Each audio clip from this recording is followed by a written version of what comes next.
Buenos días a todas, buenas tardes, buenas noches.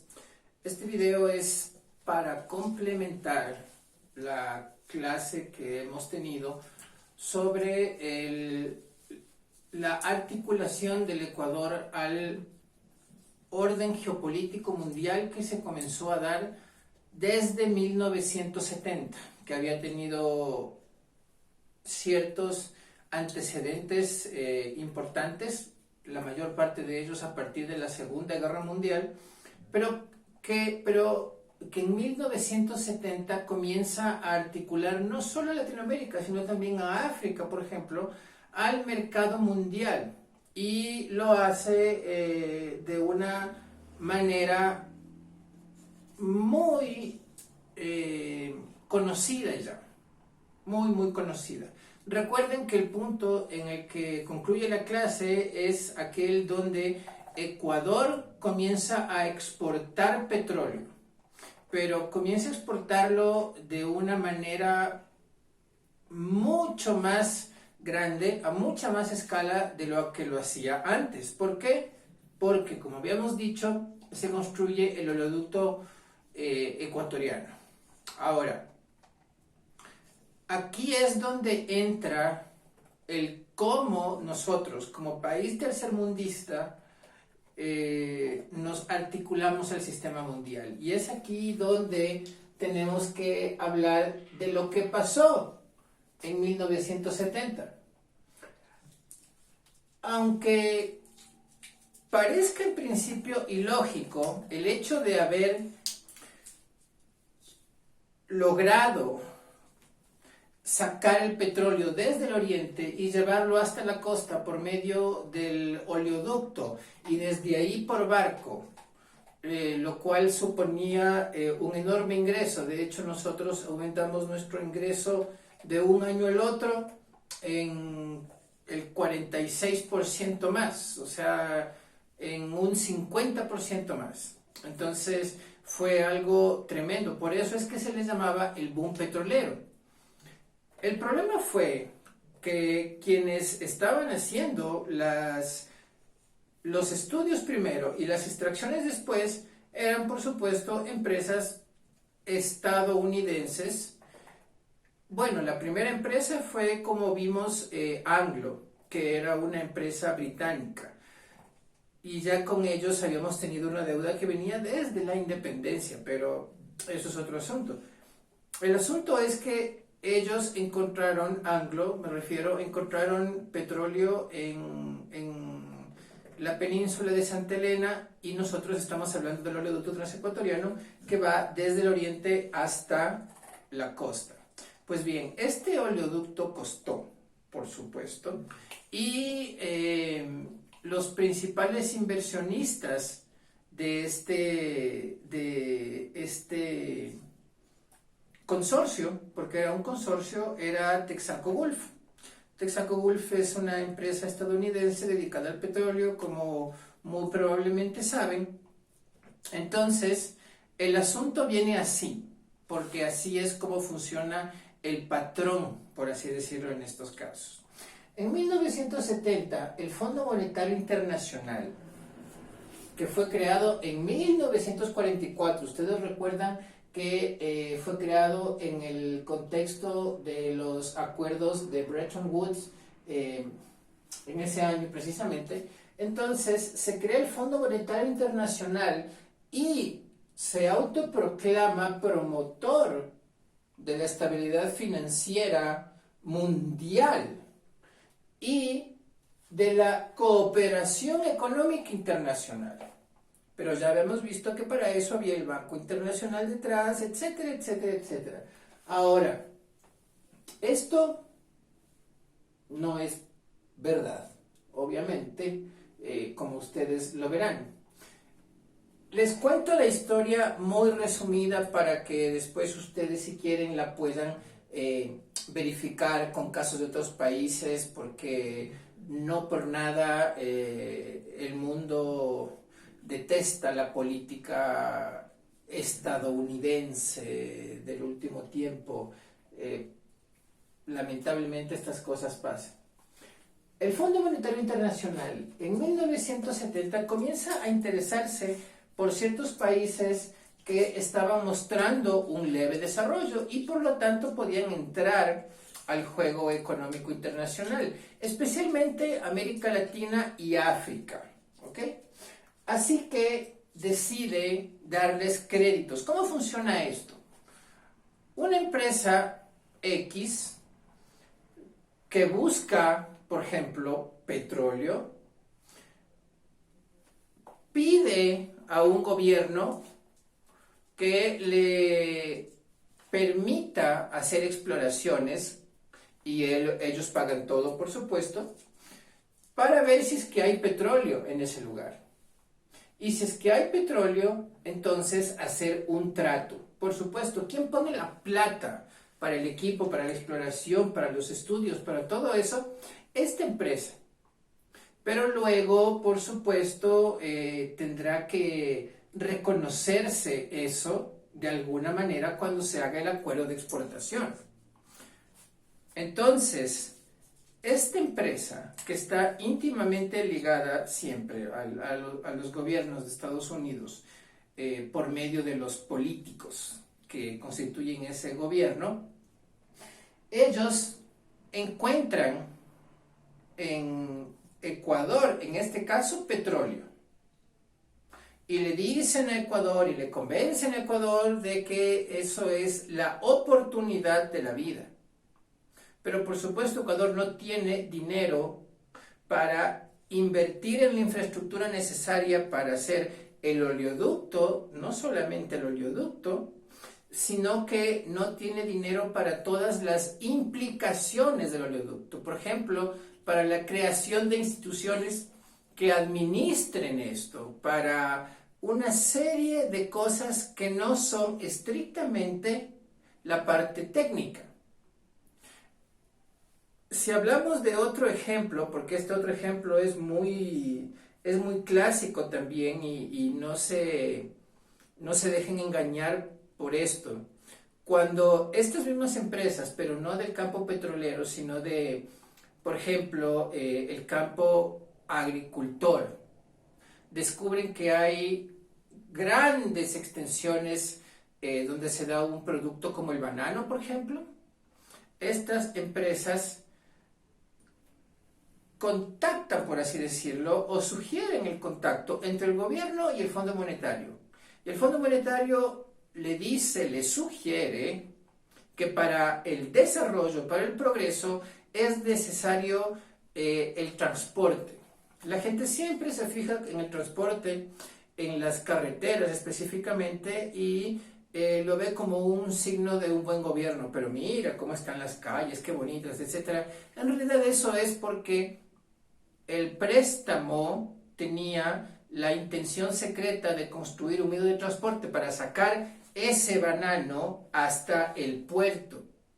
Entonces nosotros ingenuamente construimos carreteras para poder sacar el producto que finalmente les vamos a dar. No es que estamos haciendo eso precisamente por mejorar el tráfico interno, que de paso se ve mejorado, pero no es esa la intención. Entonces lo mismo pasa con el caso del petróleo. Así que cuando un país empieza a surgir por una u otra razón, enseguida viene el Fondo Monetario, enseguida vienen las corporaciones, los convencen de que necesitan dinero. En muchos casos no es necesario, porque sí es cierto, necesitan dinero para invertir, ¿ok? O el país no está en esa situación, pero tiene una crisis económica terrible, como el caso de Grecia hace poco tiempo. Es decir, no es necesario recurrir al Fondo Monetario Internacional porque estés intentando aprovechar un recurso. En el caso de ellos fue por una crisis económica. El asunto es que el país, en nuestro caso, Ecuador, al experimentar un leve desarrollo que fue advertido por corporaciones norteamericanas, como Texaco Gulf específicamente, que fue nuestro caso, ellos convencen al Ecuador de que es necesario endeudarse para luego ganar más. Hay que invertir para luego comenzar a tener réditos. Entonces el país hace un préstamo al Fondo Monetario Internacional. Pero el Fondo Monetario Internacional pone ciertas condiciones. Primero que nada, antes de las condiciones, calcula el máximo que tú puedes pagar. Igual que se hace ahora cuando se calcula el préstamo que te va a otorgar cualquier entidad bancaria, pública o privada. Primero ven cuál es tu capacidad de endeudamiento, por así decirlo. En el caso del Ecuador, esto se hace a través de comparar el Producto Interno Bruto con el presupuesto nacional. Es decir, nuestros ingresos versus nuestros egresos, por ponerlo de una manera simplona, ¿ok? Después de hacer eso, el FMI otorga el préstamo. Pero las condiciones en las que otorga el préstamo ya son tan conocidas y son un patrón tan obvio, porque lo han hecho por todas partes del mundo donde han podido, que ya se conoce cuál es su estrategia triangular, por así decirlo. Primero que nada, te dice, ok, te voy a dar el préstamo, pero necesito asegurarme, por supuesto, de que me puedas pagar el préstamo, ¿ok? Así que vas a tener que aceptar ciertas sugerencias con respecto al manejo del dinero, es decir, con respecto al manejo de lo fiscal. Primero, va a haber una reducción del gasto público. ¿Qué significa una reducción del gasto público? Significa que uno de los actores, uno de los protagonistas de la economía, que es el Estado, y que es uno de los motores de la economía a través de el sueldo que les paga a los empleados, a través de los insumos que necesita, como por ejemplo papel, escritorio, edificios, computadoras, etcétera, y que compra al mercado, el gasto público debe bajar. Y debe bajar específicamente en aspectos como los salarios. Entonces, hay desde aquí la sugerencia de que los salarios no aumenten para que haya más dinero para pagar la deuda.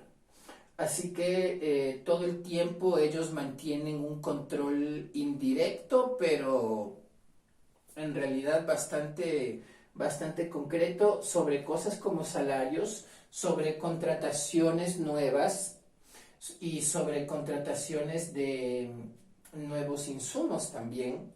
Entonces, no, es el clásico estado, no actualmente, pero es el clásico, la clásica mala atención debido a computadoras nuevas, debido a sistemas viejos, debido a que no hay actualización, etcétera, etcétera, etcétera. Los proyectos de inversión social también deben verse disminuidos. Un proyecto de inversión social es, por ejemplo, un complejo hidroeléctrico, porque eso implica la contratación de trabajadores y eso va a incrementar la economía de la zona donde se haga la represa, etcétera, etcétera, etcétera, o cualquier otro tipo de inversión social, es decir, de algo que dinamice la economía de la sociedad en general y no solamente del Estado o de un grupo específico. Y los rubros del presupuesto, esto es interesante porque es tal vez la parte más maquiavélica. Los rubros del presupuesto, de acuerdo al Fondo Monetario Internacional, que son fijos, que son estables y que por lo tanto son susceptibles de recorte, son educación y salud. Entonces, constantemente la educación y salud termina pagando. Entonces tenemos, claro, mala atención médica y tenemos una educación pobre. Últimamente todo esto es parte de un plan también bastante obvio, que es mantener al débil débil. Es decir, en este caso, enfermizo, desnutrido e ignorante en el caso de la educación. Esto es una parte de la triada nada más. Por otro lado, ellos exigen que se instalen economías neoliberales en el mercado de ese país. Es decir, que el Estado intervenga muy poco en la fijación de precios, es decir, mínimos o máximos, porque según las teorías de mercado, las teorías neoliberales, el mercado regula solo los precios y otras tonterías que ni siquiera en los Estados Unidos se dan, porque ellos tienen una protección de su mercado interno bastante fuerte, bastante delimitada, y sin embargo propugnan el libre mercado para afuera. Entonces es una mentira en realidad, porque ellos defienden el mercado interno. Tienen un sistema llamado democracia liberal, donde el mercado interno está defendido, el Estado realmente interviene. Y el Estado debe intervenir, porque de lo contrario suceden cosas como sueldos dispares, pero ya a extremos terribles. Entonces el Estado debe intervenir en las políticas económicas. El pan no puede costar lo que sea un producto de la competencia entre distintas panaderías. La panadería 1 vende el pan a 25 centavos, la panadería 2 vende el pan a 20 centavos para quitarle clientes, y la panadería 3 vende el pan a 18 centavos, ganando poquito, pero pensando que así le va a quitar los clientes a las otras dos panaderías. Pero eventualmente las tres panaderías dicen, no, ¿saben qué? No seamos tontos, ¿por qué no cobramos todos a 23? Y así nos repartimos a todos los clientes y todos ganamos. Eso es lo que termina pasando. Entonces no es que hay realmente un balance espontáneo, ¿ok? Así que las políticas neoliberales empobrecen al país. Siempre ha pasado en todos los casos donde el Fondo Monetario Internacional interviene, terminamos luego con enormes tasas de desempleo y niveles altísimos de inflación, ¿ok? Y la privatización, por supuesto, esta parte es la más dramática, por así decirlo. Básicamente le dicen, no tienes dinero o no tienes capacidad o te conviene que se maneje, por ejemplo, el agua, la luz o la comunicación desde empresas extranjeras. Como ya les digo, porque no tienes la capacidad logística, no tienes suficiente, porque no tienes suficiente tecnología, el servicio ha mostrado ser ineficiente, etc. Así que te sale mejor disolver CNT, votar a esas millones de personas que están ahí y darle entrada a una empresa privada que venga a manejar todo lo que CNT maneja. Y tú como Estado simplemente cobrar los tributos del caso.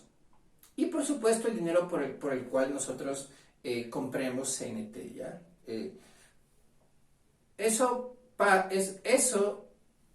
termina en que un servicio que antes era público termine siendo privado y por lo tanto no susceptible de ninguna reclamación legal que no sea la de cualquier artículo privado. Es decir, la ley ya no te protege.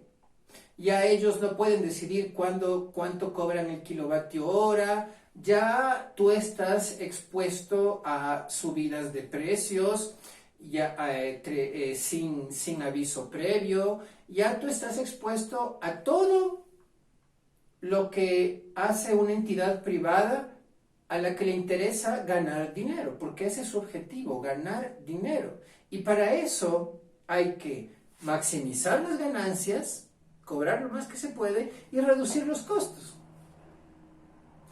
De esa manera obra el Fondo Monetario, por ejemplo.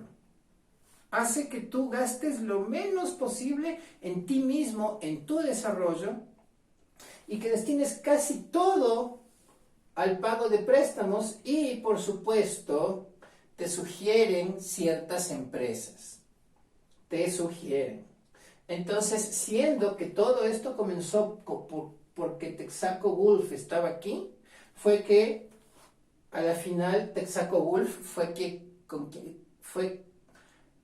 con quien se quedó el asunto del petróleo. Luego se creó, CEPE se había creado y cuando hubo el oleoducto ya terminado, ellos compraron la parte de Gulf y llegaron a tener el 64% del oleoducto. Pero por supuesto, para comprarlo hubo que pedirle plata a estos señores. Y tenemos como producto de eso una tremenda deuda. Entonces, como ustedes pueden ver, todo este esquema, toda esta estrategia se aplica siempre. Así trabaja este organismo, que por supuesto es adjunto de la ONU y que tiene incluso los mismos colores en su emblema, el blanco por la paz y el azul por el amor, pero ya vemos cómo funciona. Así fue, de esta manera fue como el Ecuador se articuló al mercado mundial a través de lo que se llamó el boom petrolero. ¿Por qué? Porque comenzamos a producir más, pero como ya veremos en clases posteriores, eso no nos llevó a un posterior desarrollo. Eso es todo por el momento. Hagan la tarea que les voy a dejar en Educay y nos vemos pronto.